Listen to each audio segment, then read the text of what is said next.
bird flu viruses start out harmless. To both birds and people, very important to understand, they start out harmless. Avian influenza has existed for millions of years as an harmless intestinal virus of aquatic birds like ducks, waterborne virus. They say, well, how does a duck's intestinal bug end up in a human cough? Well, in people, the virus must make us sick in order to spread, must make us cough in order to shoot virus from one person to the next.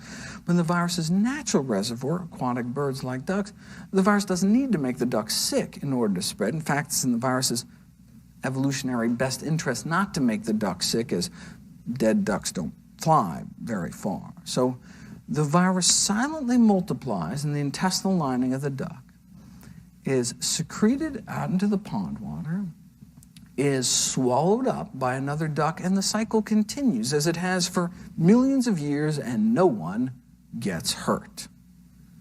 But if an infected duck is dragged to a live bird market, for example, crammed in cages high enough to splatter virus-infected feces on land-based birds, terrestrial birds like chickens, well, then the virus has a problem. If the virus finds itself in the gut of a chicken, no longer has the luxury of easy waterborne spread. Chickens aren't paddling around in the pond.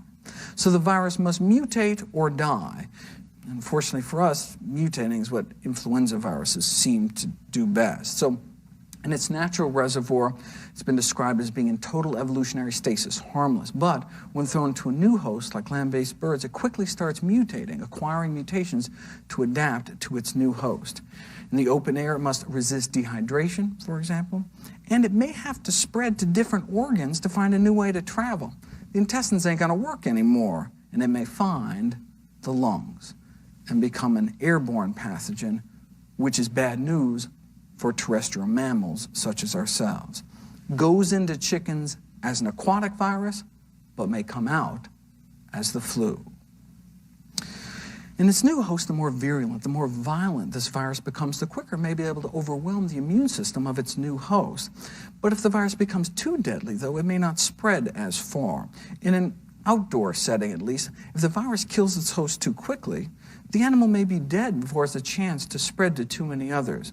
So in nature, there's kind of a natural limit on how virulent these viruses can get, or at least there was until now. Enter intensive poultry production. When the next beak is just inches away, there may be no limit how nasty these viruses can get.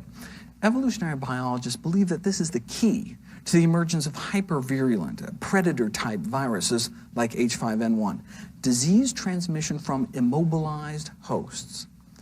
See, when you have a situation where the healthy cannot escape the disease, where the virus can knock you flat and still transmit just because you're so crowded, then there may be no stopping rapidly mutating viruses from becoming truly ferocious.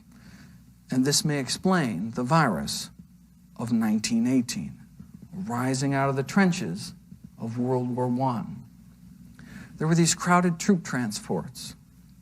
Boxcars were labeled 8 horses or 40 men.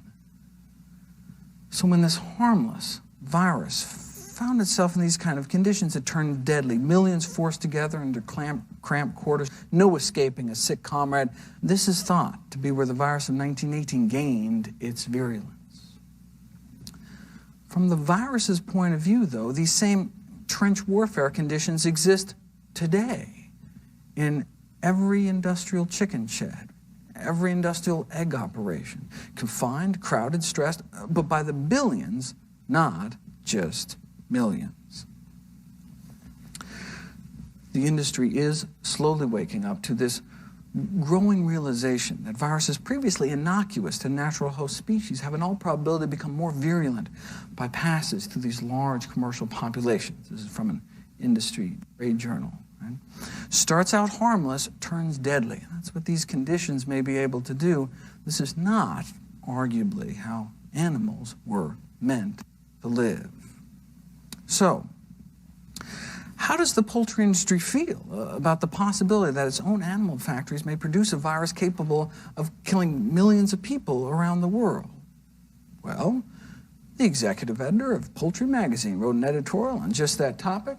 She wrote, "The prospect of a virulent flu to which we have absolutely no resistance is frightening. However, to me, the threat is much greater to the poultry industry. I'm not as worried about the U.S. human population dying from bird flu as I am that there will be no chicken to eat.